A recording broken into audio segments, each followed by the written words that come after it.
একটা গান গোটা দেশবাসীর লড়াইয়ের হাতিয়ার।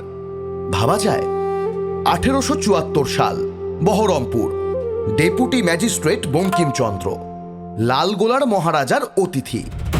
চারপাশে এক অদ্ভুত নীরবতা, পাশেই প্রাচীন কালী মন্দির, কয়েক হাত দূরেই কলকলি নদী।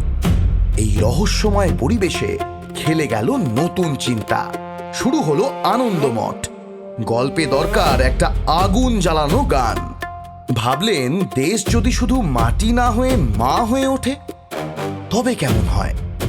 কলম থেকে ঝরে পড়ল বন্দে মাতরম, গল্পের প্রয়োজনে লেখা একটা গান। কেউ ভাবেনি এই কয়েকটা শব্দ একদিন সাম্রাজ্য কাঁপাবে।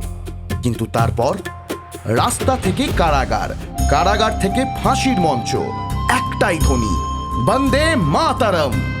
একটা গান যা ভয়কে হারিয়ে দিয়েছিল, হাসতে শিখিয়েছিল মৃত্যুর মুখে দাঁড়িয়ে।